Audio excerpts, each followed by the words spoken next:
harap-harapan talagang pinagbabanatan itong si John Paul. Pinagod pero hindi basta bibigay talaga si John Paul. Kita nyo naman yung lipad, yung angat dyan ni Nicole Perea para lang kumala si John Paul, pero nahihirapan din lumabas. Umangat si Marcelo dito at John Paul nakakabit kaagad, pero nahihirapan na si John Paul dito dahil galing sa habulan.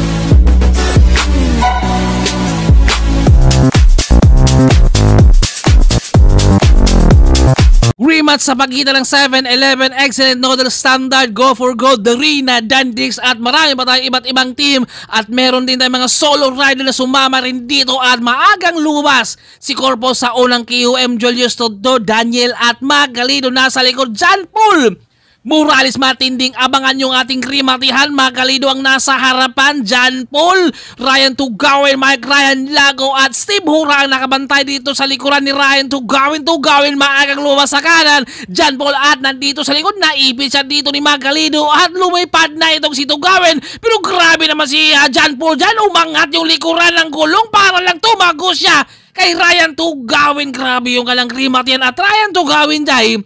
Maagang lumabas at umangat sa harapan ni Magalido, pero si John Paul Morales, grabe, nakaupo lang siya dito at umaangat na yung likuran ng gulong dito ni John Paul para lang dumikit siya dito at tumapat kay Ryan Tugawin at nakalamang nga dyan si John Paul sa kanilang unang QM at unang QM pa lang yan, pero nakita natin napakaganda yung kanilang mga banatan, patiisan, sprinter ang nangunguna, pero meron talagang talagang technique siguro yan para makalamang, dahil akala natin si Corpus na ang nakalamang doon at si Tugawin din lumabas siya, pero inabot rin naman siya ni John Paul at nasa harapan etong si RJ Peralta ng Team 7-Eleven, Daniel naman at saka si John Mark Hamingaw yung ating pangatlo at Bonnie Joe Martin nasa likod, nakikiramdam, lumabas at umangat sa harapan ng peloton. Dito ni Bonnie Joe Martin, sinubukan niyang tiisin yung kanyang maintain na 45 to 46 kph kung hanggang saan niya kayang tiisin rin yan, dahil sa pangalawang pagkakataon ang kanilang pangalawang QM ay nasa ahon sa may foremost, kaya ito ay sinusubukan niya kung kaya ba niyang mamimintain yung kanyang speed rin dito. Sa patag, mabigat yung kanyang maintain, pero dahan-dahan rin naman siyang bumagal dahil alam niya na talagang nakikita na yung ahon. Simbrano, lumabas rin siya at Josie Bura nandito naman nasa likod at Jeffrey at Trulan kita. Ito yung mga sprinter ang ating abangan at si John Paul, dahil siya yung unang kumuha sa QM, parang hindi natin nakikita na dito sa harapan dahil dalawa, Jeffrey, Ronalan kita at saka Julius Tontod naman ang naghahabol rito. Grabe yung mga banatan, lumabas sa kaliwa dahil nakita ni Ronald Kita na naubos na si Jeffrey Garay, kaya luwas sa kaliwa, pero hindi pa pumapayag si Julius Tontod dahil naisip niya dito na makakaya pa niyang habulin, pero tumawid na sa finish line si Ronald Kita. Go for gold ang kumuha sa pangalawang pagkakataon at kumunti na yung ating peloton. Pascual, Simbrano, nagkakabanatan sila rito at ayong pagbigyan at pakawalan itong si Pascual ni Simbrano rito. Talaga bumabanat, umaangat pero nakabantay ito Simbrano kay Pascual, kaya si Pascual dahan-dahan siyang bumibigay siya dito dahil alam niya na talagang hindi siya pinagbibigyan sa mga Team 7-Eleven. Pero meron tayo isang solo breakaway natin, si Rodney Fernando ng Team Dandix, at maaga rin siyang lumabas dito dahil naisip niya na baka magbabantayan yung grupo, baka gusto ko nang suluhin yung pangatlong QM, pero mahirap sa may garden dahil kahit nakailang beses na tayong umahon rito, bakit hindi pa rin yan napapatag? Baka sa susunod ay magdadala na tayo ng bulldozer dito para patagin natin yang sa may garden na yan. At kumunti na yung ating grupo at andito si John Lloyd sa likod. Kung baka sama itong si John Paul Morales dahil nagpapahinga na muna dahil napakabigat ang ahon. Maaga rin talagang lumabas yung iba rito. Kaya dahil alam nila na wala talaga silang pang-ahon, kaya habang maaga, lumabas sila ng maaga rin. Pero syempre kailangan dito, meron ka talagang diskarte at napasama yung amateur. Binanata niya mga pro, kaya bigla naman silang tumulin. Talagang hindi pwede lang pakawalan si Pascual pagdating na sa ahon. Ismael nakikiramdam, lumilingon at bumanat. Pascual humahabol. Si Dave dito, hindi siya sumasabay sa mga angatan. Kung baka hinahabol niya ng panay-panay na may laman yung kanyang karga na parang na naka-MTB yung RB nito na gamit si Dave. At hindi nakawala itong si Ismael at si Dave dumikit, lumingon dahil may paparating. Kailangan niyang lumabas dito para sumabaw crowd sila rito. Nakikiramdam si Dave, lumabas rin at umangat sa harapan.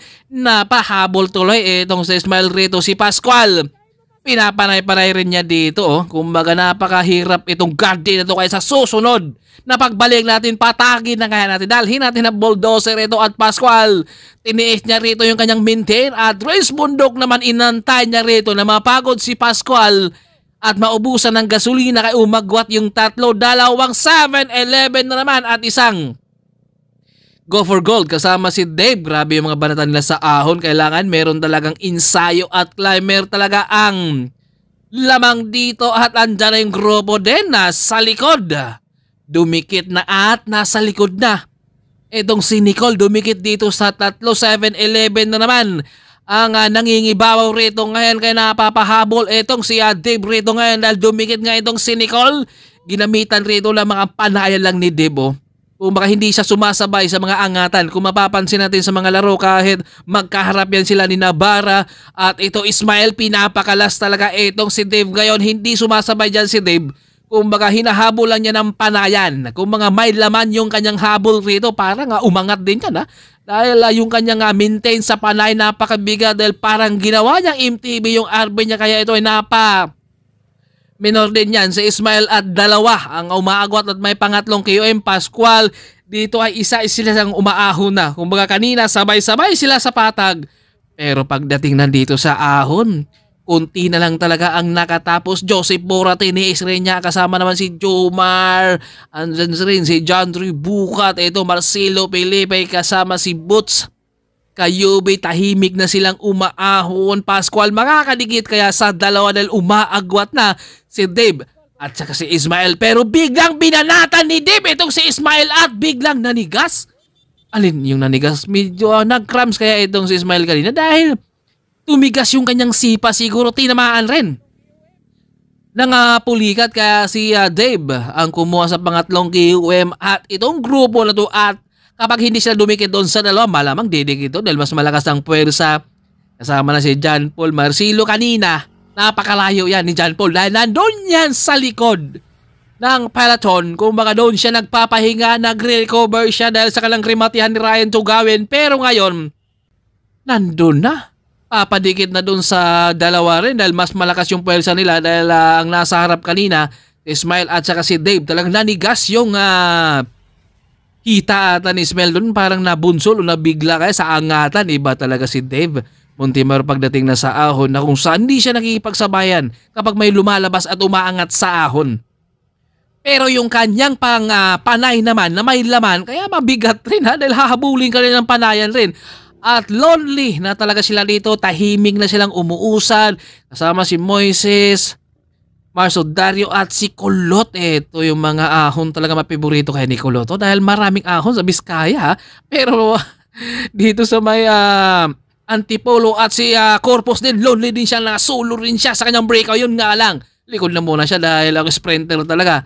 Nahirapan din dito sa mga ahon at John Paul kinakargahan. Si De Marcelo ang pangatlo. Itong abangan natin, rematch na naman to sa pagitan ng Excellent Noodles, Go for Gold, 7-11 Standard at Derina at kasama dito ang mga Dandix rin pero umagwat yung dalawa.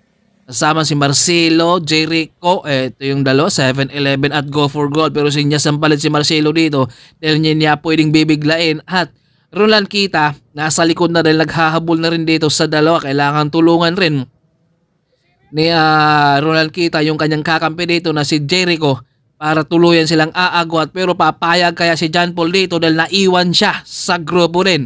Hindi basta papayag itong si John Paul dahil napakalayo nga yung kanyang hinabol. At dito pagbibigyan pa kaya niya dito yung tatlo. Syempre hindi yan at sinubukang kargahan ni Roland Kita rito yung kanyang ahon pero si Marcelo ay talagang dumikit kagad. Kumbaga nakikita natin dito kay Marcelo na talagang malakas pa. Kumbaga meron pang talagang pangbanat ito. Kumbaga marunong talaga magre-recover din dahil kanina ay tahimik lang to kanina. Pero talagang hinatak ni John Paul para dumikit sila sa harapan at Hindi na pumayag dito si John Paul, andito na si Renz Bundok, marami sila dito, John Ribukat, si Pascual, andyan si Dave, kumaga John Paul rito ang magpupursige dahil yung kanyang mga kakampi rin ay wala na rin dito, kumbaga solo na rin dito ni John Paul ngayon na makikipaglaban sa mga Go for Gold Excellent Noodle, 7-Eleven, kumbaga dito natin na masusubukan dahil mga climber dito at Nicole Pariha nag-aabang na naman kasama itong solo rin ni Josie Pura at si Jomar na iwan sa likuran. Grabe yung ahon dito nga, sumasabog na naman sila dahil dumikit na sana pero bigla na namang nagkakabanatan para hindi na makasipa itong si Ismael dyan at Marcelo bigla niyang iniwan itong si Roland Kita rito sa kanilang pangatlong KOM. Eto na, 7-Eleven ang pangatlong KOM, si Marcelo Felipe, kung saan si John Paul patuloy pa rin sa kanyang paghahabol at grabing piganan ni Nicole dito para dumikit rito sa kanyang kakampi para tulungan na naman itong si Marcelo ngayon. Dahil naghabol ito si John Paul, bumagal na si Marcelo rito dahil naisip niya rito kailangan niyang antayin yung kanyang mga kakampi at dumikit na nga yung kakampi rito kaya matinding banatan at angatan kaya si John Paul rito dahil solo niya, siya rito na naman ang maghahabol ngayon dahil alam nila kung ano ang kakayahan rin ni John Paul, mapapatag, mapaahon, maparimati yan at Nicole nagpaiwan rito sa likod at 7-Eleven rito gusto talagang lang banatan at pakalasin itong si John Paul at harap-harapan talagang pinagbabanatan itong si John Paul, pinagod pero hindi basta bibigay talaga si John Paul. Kita nyo naman yung lipad, yung angat dyan ni Nicole Pariha para lang kumala si John Paul pero nahihirapan din silang pakalasin ng isang veterano dahil alam niya kung saan rin ang kaya nung mga nagpapakalas sa kanya. Kumbaga alam na niya, kumbaga nababasa na niya na talagang bibigay rin kayo dahil alam niya na talagang kaya niya yung kanyang yung mga ensayo rin at 7-Eleven, Go for Gold, si Mark Ryan Lago, tagahabol na naman itong si John Paul na hindi rin talaga magpapaiwan siya dahil kapag naiwan siya rito may hirapan na naman siya at Nicole Pariha ito bumabanat na naman Roland Kita, dalawa rito habol na naman etong si John Paul, walang kapaguran yung kanyang paghabol, kailangan niyang dikitan dahil ito patag na to malamang hindi na yan basta bibigay dahil kanina nga sa ahon napakalayo yung kanyang hinabol pero dumikit nga siya dito at dito pa si Ismael Grosby kung kanina ay naligas yung kanyang hita at solo itong si Mark Ryan Lago, maaga siyang lumabas pero lumipad at umangat rin itong si Nicole para dumikit, wala talagang bigayan, lahat gustong malalo pero isa lang talaga ang magta-champion. Ito, lumabas na naman Alexis Pagara, sinubukan na naman niyang pakalasin rito, talagang kanina pa niya pinagbabanatan itong si John Paul pero napakahirap din talaga nilang pakalasin ng isang veterano. Dalawa na naman umagwat dahil kailangan mong meron kang kasama dyan dahil ahon to, kailangan meron kang kapalitan dyan at bedrin ito ni Dave, si Jericho at finish line. Marcelo ang nasa harapan, nakatingin, lumabas, umangat si Marcelo dito at John Paul nakakabit kaagad pero nahirapan na si John Paul dito dahil galing sa habulan. Ito dumikit at umagwat itong si Marcelo pero nasa likod naman itong si Jericho, napakalayo na yung agwat ni Marcelo at naiwan rin, tinagos rin si John Paul ni Jericho rito sa ahon. Kaya napapailing si John Paul dahil naisip niya dito na talagang pinapagod siya ng hosto at nakita na ni Marcelo yung kanyang finish line at umangat nga ito, lumabas harap-harapan rin. Binanatan itong si John Paul sa harapan rin pero nakakapit na makakadyan si John Paul, yun nga lang paubos na rin talaga siya kaya hindi na siya makaangat rito at grabe ang layo yung angat ni Marcelo, talagang hindi na siya umupo at tinodo na niya dito dahil wala nang bukas dahil ensayo na naman dito at tiniis rin ni Jericho na maabutan niya dito si John Paul, tinapatan, umagwat na si Marcelo, tumapat, lumagpas na si Jericho kay John Paul. Talaga nga sinubukan sana ni John Paul na pwersahin pa pero wala na, paubos na rin talaga siya. Grabe, ang lakas pa rin dito ni John Paul kahit pinagol, pinapakalas. Pangatlo dyan si John Paul, Go for Gold at si Pascual at yun na si Josie Bora. Grabe mga banata nila dito. John Ribukat, Nicole Pariha, kasama dyan si Joe Marie, matian rin sila dito dahil finish line. Pero nandito nakalamang na si Boots Kayubit at syempre andito si Erickson. Grabe yung ahon talaga, iba talaga kapag mga climber ng bumanat. Peter, nilingon niya dito si Pacquiao, Vincent Bulanday rin, humahabol rin dito sa likod. Si Peter lumamang na sana pero tinagos din ni Pacquiao pero sayang yung breakaway ni Rodney.